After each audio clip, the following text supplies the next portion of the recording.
नमस्कार, मैं विवेक, आपका स्वागत है वीसीजी एस्ट्रो चैनल पर।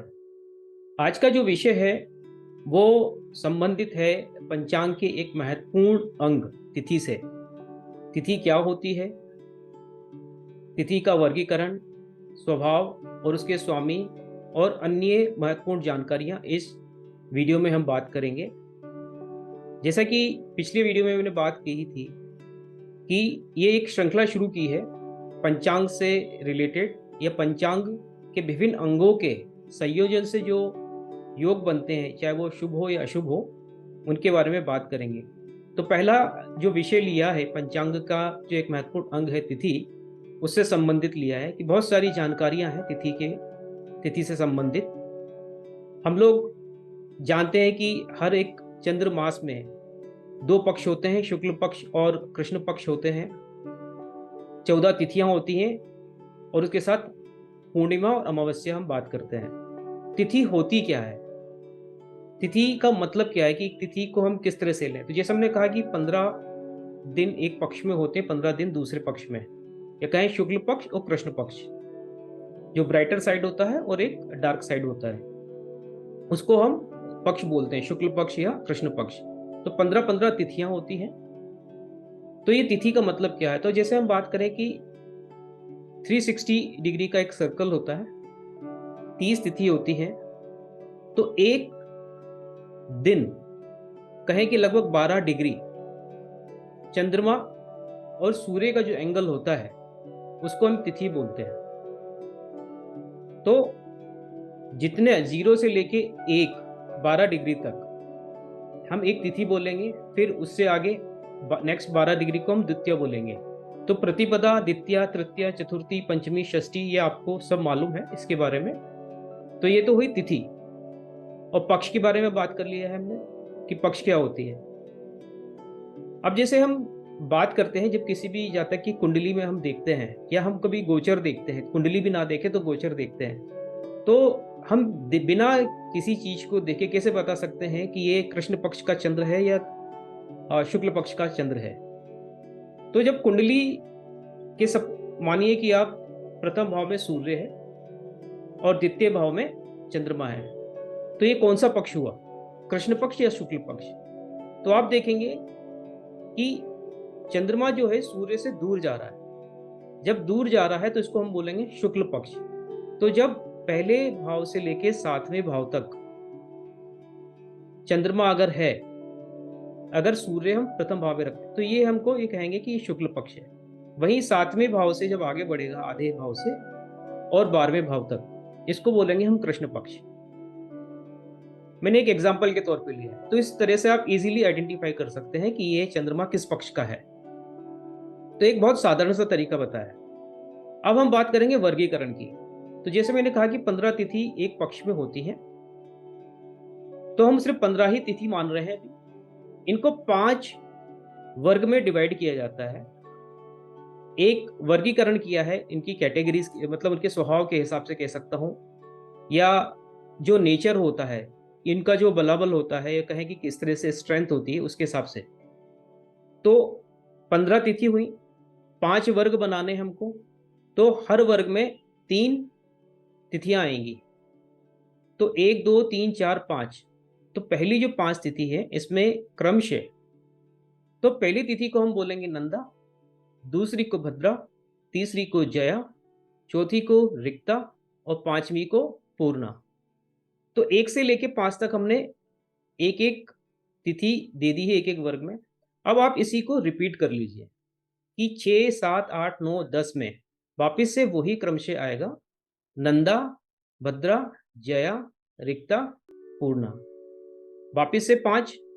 तो हम देखते हैं कि जो पूर्णा के अंदर जो वर्गीकरण किया हमने, पूर्ण तिथि, या कहें कि हम पहला लें कि नंदा। नंदा मतलब जैसे हम कहते हैं नंद गोपाल। नंदा तिथि के अंदर जो आएगी, पहली, छठी, 11वीं तिथि आ जाती है, इसको हम नंदा बोलेंगे। ये बहुत काम में आएगा क्योंकि हम बार बार इसको रिपीट नहीं करेंगे, इसलिए वर्गीकरण किया हुआ है। फिर दूसरा, 7वां, इसी तरह से 12वां। तो ये क्या हो जाएगा, भद्रा। अब आएगी जया, तीसरा, 8वां और 13वां। रिक्ता चौथा, उसके बाद नवा, और हम 14वां 14 चतुर्दशी। इसी तरह से पंचमी, दसवीं और पूर्णिमा या अमावस्या। तो ये वर्ग हो गए। इसी तरह से देखते हैं कि जब पहले की जो 5 तिथि होती है किसी भी पक्ष, जैसे हम शुक्ल पक्ष की लें तो वो कमजोर होती है, और अगली 5 जो होती हैं मध्यम स्ट्रेंथ होती है, उनकी बल होती है, और जो लास्ट 5 होती है उनको पूर्ण बल मिलता है। जैसे पूर्णिमा जब बन जाएगी तो उसको पूर्ण बल मिलता है, चंद्रमा खुद बली होता है। इसी तरीके से जब हम कृष्ण पक्ष की तरफ जाते हैं पूर्णिमा से आगे के 5 दिन, तो उनका बल ज्यादा होता है। अगले 5 दिन 6 से 10 वालों में उनका मध्यम बल हो जाता है, और जो या कहें कि बहुत कम ही रहता है, और लास्ट 5 जो बोलेंगे उनमें बल होता ही नहीं। इसीलिए जब बोला है कि कोई अगर जातक कृष्ण पक्ष में अगर पैदा हुआ है और छठी के बाद कहें कि 6 तिथि के बाद उसका बल कम, निरंतर कम होता चला जाता है, कमजोर पक्ष का होता है क्योंकि वो, तो ये वर्गीकरण हुआ। अब एक चीज और बता दूंगा कि जब हम स्वभाव की बात करेंगे तो रिक्ता तिथि को हम सदैव अवॉइड करते हैं किसी भी कार्य को करने के लिए। जब हम स्वभाव की बात करेंगे इसको कारण बताऊंगा कि क्यों करते हैं, कि उनका स्वभाव जो होता है उस दिन हम उसको शुभ नहीं मानते हैं। जिस तरह से हम गंडमूल नक्षत्र की बात करते हैं कि जैसे केतु और जो मरकरी, या कहें कि केतु और बुध के जो स्वभाव होते हैं वो उग्र होते हैं, उसी तरह से तिथि के भी स्वभाव उग्र होते हैं, और हम उसकी शांति करवानी पड़ती है जब हम कोई भी जातक अगर गंडमूल नक्षत्र में पैदा होता है। मैंने इसके ऊपर एक वीडियो बनाया, आप देख सकते हैं ज़्यादा जानकारी के लिए कि कितनी तरीके के वो नक्षत्र हैं। हम तिथि की बात कर रहे हैं, तो जब हम स्वभाव की बात करेंगे तो थोड़ा सा मैं आपको इसमें डिटेल में बताऊंगा। अब हम बात करेंगे कि तिथि, ये वर्गीकरण हो गया। तिथि को क्षय बोलते हैं कि किस तिथि का हानि हुई है और यह तिथि की वृद्धि हुई है। वो क्या मतलब होता है? तो जो हम तिथि मानते हैं कि जैसे सूर्य उदय हुआ है और सूर्य अस्त, या कहें कि सूर्य उदय से दूसरे दिन के सूर्य उदय को अगर हम लें, तो कोई भी तिथि अगर सूर्य उदय से पहले शुरू होती है और अगले सूर्य उदय के बाद में खत्म होती है तो उसको बोलते हैं वृद्धि होना, कि इस तिथि को वृद्धि हुई है क्योंकि एक दिन से ज्यादा हो गया उसको। इसी तरीके से अगर कोई तिथि सूर्य उदय से पहले शुरू हुई है और दूसरे दिन के सूर्य उदय से पहले खत्म हो जाती है, उसको बोलते हैं तिथि का क्षय होना, हानि होना इसको बोलते हैं। तो ये बात हुई वर्गीकरण की, और तिथि का क्षय होना और वृद्धि होना। तो ये 2 पॉइंट हमने कवर कर लिए हैं। इसी तरीके से जो रंध्रा तिथि बोलते हैं, मतलब उसको ऑस्पिशियस नहीं माना जाता है किसी भी कार्य के लिए। कोई भी हम अगर शुभ कार्य करना चाहते हैं तो पक्ष रंध्रा तिथि बोला जाता है, पक्ष रंध्रा तिथि। तो उसमें जो तिथियां होती हैं जैसे चतुर्थी, षष्ठी, अष्टमी, नवमी, 12वीं, चतुर्दशी, तो उनकी कुछ जो इनिशियल जो कुछ घटी होती हैं उसको हम अवॉइड करते हैं कोई भी शुभ कार्य करने के लिए, तो उसको पक्ष रंध्रा बोलते हैं। जैसे चतुर्थी तिथि तिथि के लिए अगर हम बात करें तो 8 घटी, मतलब 3 घंटे और 12 मिनट का जो समय होता है वो रंध्रा, पक्ष रंध्रा बोला जाता है। तो उसको अवॉइड किया जाता है किसी भी कार्य करने के लिए। मैं ये आपको सब क्यों बता रहा हूँ, क्योंकि दैनिक जीवन में लाएं इसको। जैसे हम कहते हैं कि राइट टाइम आया है तो उसको अपॉर्चुनिटी को बनाइए। तो जैसे मैंने पहले वीडियो में कहा था कि हम अपने भाग्य को अगर इंक्रीज करना चाहते हैं तो शुभ समय का चयन करना चाहिए कोई भी काम करने के लिए। और कोई भी काम अच्छा हम करना चाहते हैं, शुभ कार्य करना चाहते हैं या नया काम करना चाहते हैं, तो वो सफलतापूर्वक संपन्न हो या सफलता मिले उस कार्य में, इसलिए शुभ समय का चयन किया जाता है। तो पहला हुआ चतुर्थी को, जो पहले 8 घटी होती हैं। 8 घटी मतलब 1 घटी का मतलब होता है 24 मिनट। तो 3 घंटे और 12 मिनट का जो समय होता है पहले शुरुआत का, जितने भी मैं अभी 5-6 चीजें बताऊंगा इसमें, कि जो भी रंध्र पक्षा की तिथि जो होती है उसमें वो पीरियड स्टार्टिंग से छोड़ दें, फिर उसका कार्य करें। अगर वो आप अवॉइड नहीं कर पा रहे तो उतना समय आप छोड़ दें। तो जब भी चतुर्थी होती है तो उसके 8 घटी मतलब लगभग 3.25 घंटे आप उसका छोड़ दें। इसी तरह से जब षष्ठी तिथि पड़ रही है तो 3.5 घंटे छोड़ दें शुरुआत के, इसी तरीके से जब अष्टमी पड़ रही होती है तो शुरुआत से 5.5 घंटे छोड़ दें। जब नवीं तिथि पड़ रही है तो 10 घंटे स्टार्टिंग से छोड़ दें।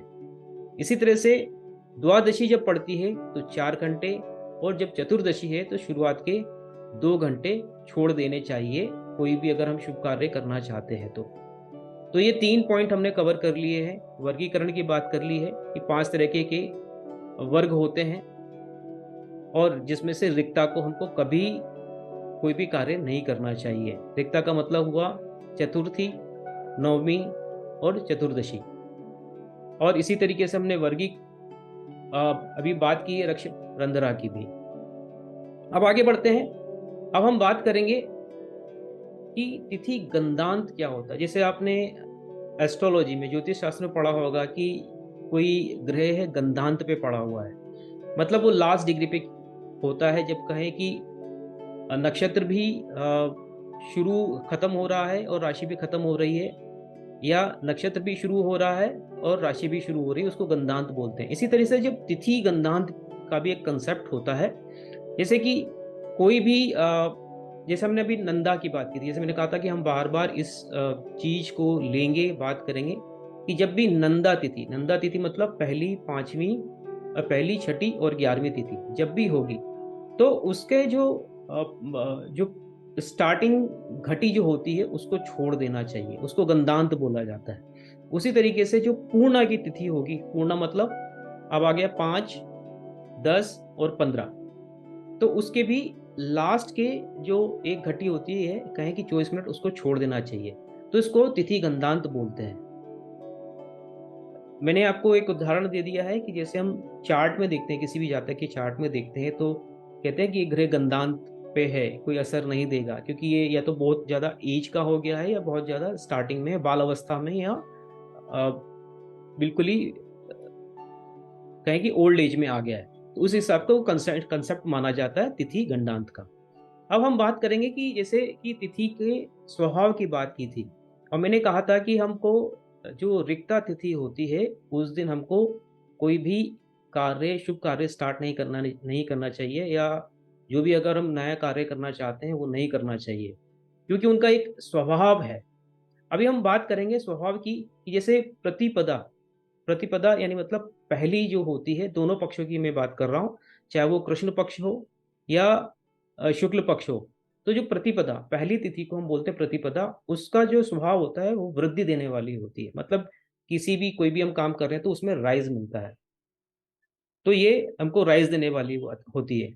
इसी तरीके से जब द्वितीय तिथि होती है, जो सेकंड तिथि बोली जाती है, किसी भी पक्ष की हो, वो मंगल प्रदा या शुभ घटनाएं देने वाली होती है। इसी तरीके से तृतीया जो तिथि होती है, बल प्रदा, शक्ति देने वाली कही जाती है। अब बात आ रही है रिक्ता, चतुर्थी तिथि, उसको हम खाला का नाम दिया गया है कि वो खाला माना माना जाता है। इसी तरह से पंचमी को लक्ष्मी प्रदा या धन देने वाली, षष्ठी को यश प्रदा या प्रसिद्धि देने वाली, सप्तमी को हम बोलते हैं मित्र, फ्रेंड। वापिस से अष्टमी आई है, उसको बोलते हैं द्वंद्व। किसी जातक ने मेरे को पूछा था कि मैं ये काम करना चाहता हूँ, अष्टमी पड़ रही है, क्या मैं ट्रेवल कर सकता हूँ, तो मैंने उसको मना कर दिया था, क्योंकि ये द्वंद्व है, जैसे संघर्ष देने वाली। जैसे कि आप इसको वापस से कनेक्ट कर सकते हैं किसी भी नेटिव के 8th हाउस से, कि मानसिक संताप बना रहता है, कि जैसे अष्टम भाव की या अष्टमेश की अगर दशा चल रही है तो हमेशा उसके मानसिक परेशानियां बनी रहती हैं। इसी तरह से जब अष्टमी को जब हम कोई कार्य कर रहे होते हैं तो वो द्वंद्व वाली होती है, संघर्ष देने वाली होती है। जैसे मैंने चौथी तिथि की भी बात की और अष्टमी तिथि की भी बात की, इसी तरीके से जब हम चतुर्दशी की भी बात करेंगे, क्योंकि वो उग्र होती है, एग्रेसिव होती है, तो जो चतुर्थी है, अष्टमी है या चतुर्दशी है, इन तिथियों को छोड़ देना चाहिए, क्योंकि उनका स्वभाव जो होता है या तो द्वंद्व वाला होता है, संघर्ष देने वाला होता है, एग्रेसिव होता है, इनको छोड़ देना चाहिए। तो अभी तक हम बात कर रहे थे अष्टमी तक। नवमी को बोलते हैं उग्र वापिस से, जैसे कि जो सेजिटेरियस साइन होता है या कहें धनु राशि होती है, जो युद्ध फील्ड को या बैटल फील्ड को दर्शाती है, तो ये भी उग्र कहें या आक्रामकता देने वाली तिथि होती है। तो इसीलिए मैंने बोला था कि जो रिक्ता तिथि है उसको छोड़ देना चाहिए। जैसे कि 4, 9 और चतुर्दशी को। इसमें अष्टमी भी आप शामिल कर लीजिए। जो दसवीं होती है वो सौम्य होती है, शांत होती है, सोबर होती है। इसी तरीके से जो पूर्णिमा भी होती है, जैसे 10वीं बात की हमने, कि जो 5वीं हुई लक्ष्मी प्रदा हुई, 10वीं जो हुई सौम्य सोबर हुई, और जो पूर्णिमा होती है फुल मून होता है। हमको बहुत अच्छा लगता है जब चांदनी देखते हैं, चंद्रमा की जो फुल मून होता है, सौम्यता दिखती है, शांत होता है मन, सोबर दिखता है, तो ये स्वभाव होता है।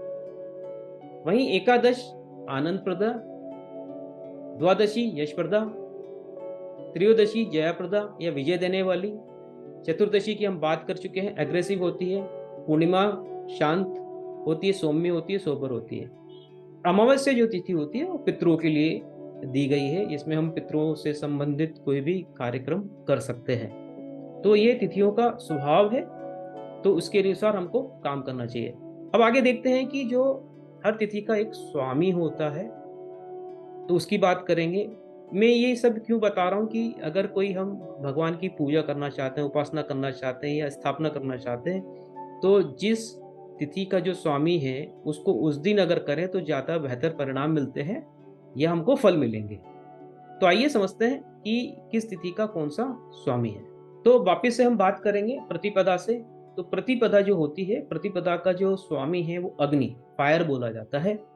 इसी तरह से हम वैसे भी देखते हैं कि जैसे मंगल होता है पहले हाउस में, अगर हम लें तो फायर इंडिकेट करता है 159। तो आप उसको उस तरह से याद रख सकते हैं कि पहली जो प्रतिपदा तिथि होती है उसका जो स्वामी होता है वो फायर है, अग्नि है।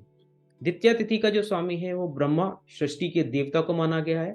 तृतीय तिथि को हम गौरी, भगवान शिव जी की जो पत्नी है, धर्म पत्नी है, उनको हम गौरी, तृतीया तिथि जो होती है वो गौरी देवी जी के लिए माना गया है। चतुर्थी गणेश जी की है क्योंकि गणेश जी का जन्म उस दिन हुआ है, जैसा कि गणेश चतुर्थी हम मनाते हैं उस दिन। पंचमी नाग पंचमी मानी जाती है, आपको याद रख सकते हैं कि पंचमी नाग देवता को दी गई है, तो इसलिए हम नाग पंचमी मनाते हैं, गणेश चतुर्थी मनाते हैं। तृतीया गौरी जी का है, द्वितीय ब्रह्मा जी का है, प्रतिपदा अग्नि जी का है। इस तरह से सृष्टि जो है शौर्य के देवता कार्तिकेय को दी गई है, और सप्तमी सूरज को दिया गया है। अष्टमी भगवान शिव शंकर विनाश के भगवान जो हैं उनको दिया गया है। नवमी दुर्गा जी शक्ति की देवी जो है उनको दिया गया है। 10वीं यम मृत्यु के देवता जो हैं उनको दिया गया है। एकादशी विश्वेश्वरा विश्वे देवा जी को दिया गया है। द्वादशी जो है विष्णु भगवान जी का है। त्रयोदशी कामदेव सेक्स के देवता जो है उनको दिया गया है त्रयोदशी का। ऐसा ही माना जाता है ये मुक्ति का दिन होता है। त्रयोदशी के दिन किसी को हम पाठ पूजा वैसा नहीं करते हैं, जैसे मोक्ष के लिए, जैसे कहते हैं ना किसी की त्रयोदशी में जा रहे हैं, तो उसके लिए ये माना गया है। चतुर्दशी शिव भगवान शिव जी का है, वापिस से है ये आया। अष्टमी भी भगवान शिव जी की है और चतुर्दशी भी भगवान शिव जी की है। पूर्णिमा जो 15वीं तिथि होती है, जैसे 1 से लेकर 30 है, तो हम 15वीं तिथि जो है, या कहें कि 15वीं तिथि शुक्ल पक्ष की, तो उसको 15वीं तिथि बोलेंगे। तो ये संयमी चंद्रमा को दिया गया है। और जो पूर्णिमा की, या कहें कि कृष्ण पक्ष वाला जो लास्ट डे होता है, वो अगेन पितरों को दिया गया। अमावस्या पितरों के लिए है, स्वभाव भी है, पितरों से संबंधित होता है, और ये भी पितरों को ही दिया गया है। आइए समझते हैं कि आगे कौन सा महत्वपूर्ण बिंदु है जिसकी हम बात करेंगे। अब हम बात करेंगे पर्व तिथि की, कि पर्व तिथि के बारे में आपने भी सुना होगा। एक और प्रश्न है, आपने प्रदोष की के बारे में सुना होगा। मैं थोड़ा सा उसके बारे में स्पष्ट नहीं हूँ क्योंकि बहुत सारी चीजें उसके अंदर हैं, तो मैं कोशिश करूंगा उसका एक सेपरेट वीडियो बनाऊं। इस वीडियो में मैंने नहीं लिया है। तो जो कृष्ण अष्टमी होती है, मतलब कृष्ण पक्ष की अष्टमी को जो तिथि आती है, अष्टमी तिथि आती है कृष्ण पक्ष की, या चतुर्दशी हो, अमावस्या हो, पूर्णिमा हो, और यह तिथि कोई भी पड़ रही हो संक्रांति वाले दिन, उसको हम पर्व तिथि कहते हैं। पूर्णिमा, अमावस्या, चतुर्दशी या कृष्ण अष्टमी, ये शुभ कार्यों के लिए हमको इनका चयन नहीं करना चाहिए। कोई भी हम कार्य करना चाहते तो शुभ कार्य के लिए हमको इसका चयन नहीं करना चाहिए। इनको हम पर्व तिथि बोलते हैं, क्योंकि ये पर्व को पड़ रही है, ऐसा मान सकते हो आप। जैसे पूर्णिमा भी एक है, अमावस्या भी है, कि चतुर्दशी है। जैसे मैंने बताया कि अमावस्या जो पितरों के लिए है, तो हम कोई नया कार्य नहीं करना चाहते हैं, या नहीं, अवॉइड करना चाहिए कोई भी करने के लिए इन दिनों, अगर कोई भी तिथि पड़ रही हो। इसी तरह से जब संक्रांति हो रही है, जैसे मैंने कहा था गंधांत से हम इसको कंसेप्ट को ले सकते हैं, गंधांत वाला कंसेप्ट की संक्रांति हो रही, संक्रांति मतलब सूर्य अपनी राशि परिवर्तन कर रहा है, तो उस तिथि को अवॉइड कर दें। कोई भी तिथि पड़ रही है उसको अवॉइड कर दीजिए, उसको हम परवा तिथि बोलेंगे। इसी तरीके से हम बात करेंगे कि आपने सुना होगा युगादि मनुवादि, वो मतलब क्या होता है। तो आपने सुना होगा कि जब भी 4 युग हुए हैं अभी तक, ये 4 युग होते हैं हर मनु यादि के अंदर, कि त्रेता युग होता है, सतयुग होता है, त्रेता युग, द्वापर युग और कलयुग होता है। तो जिस दिन ये शुरू होते हैं उस दिन जो तिथि पड़ रही होती है, या कहें कि जिस दिन वो शुरू हुआ है युग, उस तिथि को हमको अवॉइड करना चाहिए। क्योंकि वापस से इसको आप गंधांत से लगा सकते हैं, क्योंकि सब चीज़ें भी शुरू हो रही हैं, ट्रांजिट हो रही हैं, स्टेबल चीज़ें नहीं है। तो जैसे सतयुग की जो शुरुआत हुई थी कार्तिक शुक्ल नवमी तिथि को हुई थी, तो हमको ये तिथि कार्तिक शुक्ल की नवमी तिथि को अवॉइड करना चाहिए। त्रेता युग जो शुरू हुआ था वैशाख मास की शुक्ल तृतीया तिथि को हुआ था। द्वापर युग की शुरुआत जो हुई थी माघ मास में कृष्ण पक्ष की कहे कि ये 30th जो तिथि होती है अमावस्या की, उसको हुआ था। कलयुग भाद्रपद कृष्ण 13 ये तिथि को हुआ था। तो ये तिथियां हमको अवॉइड करनी चाहिए कोई भी शुभ कार्य करने के लिए। तो मैं जो भी आपको तिथियां बता रहा हूँ, इसमें मेंशन कर रहा हूँ, अवॉइड कीजिए, चयन मत कीजिए। जो भी आप कोई भी नया शुभ कार्य करना चाहते हैं उनके लिए ये सही नहीं है। अब हम जो बात कर रहे हैं कि मनु यादि, जैसे आपने सुना होगा कि एक पूरा युग, समाप्त युग नहीं कहेंगे, कि जैसे 4 युग हुए, एक 4 सतयुग, त्रेता युग, द्वापर युग, कलयुग, उसके बाद वापस से रीस्टार्ट होता है, डिस्ट्रॉय हो जाती है पूरी सृष्टि, उसके बाद वापस से मानव का क्रिएशन होता है। तो तिथि ऑन विच मतलब क्रिएशन स्टार्टेड आफ्टर ईच प्रलय, कि कहें कि अब जब कलयुग होगा, कलयुग में है हम जब ये पूरी प्रलय आएगी, सब कुछ समाप्त हो जाएगा, फिर एक नया युग शुरू होता है। इस तरह से हमको बताया गया कि 14 बार ऐसा होगा, और शायद हम 14वीं ये लास्ट ही है ये। उसके बाद तो हर एक युग का हर एक युग में वापस से इंसान के जन्म होता है, या उत्पत्ति होती है, या क्रिएशन होता है। तो जिस दिन होता है उसकी एक तिथि होती है, उस दिन को भी अवॉइड किया जाता है, कि ये किसी भी शुभ कार्य के लिए किसी पर्पस के लिए यूज नहीं होती है। क्या करना चाहिए इन दिनों हमको? तो किसी भी पवित्र नदी में जाके आप स्नान कीजिए, हवन कीजिए, पाठ पूजा कीजिए, दान पुण्य कीजिए। तो ऐसे धार्मिक कार्य हमको करने चाहिए।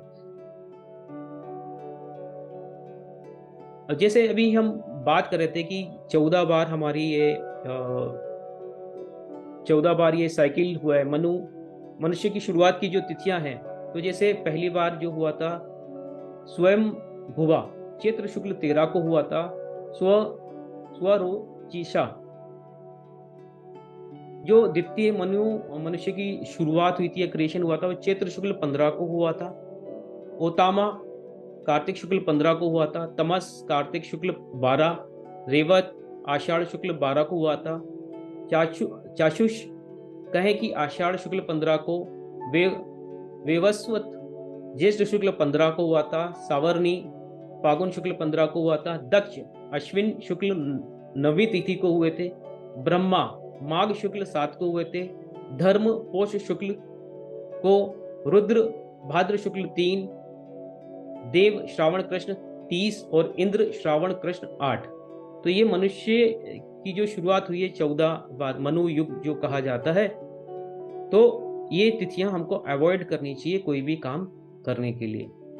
आशा करता हूं ये जानकारी, तिथि से संबंधित जानकारियां, वर्गीकरण, स्वामी या स्वभाव या विभिन्न प्रकार की जो हमने बात की है तिथियों की, ये जानकारी आपको पसंद आएगी।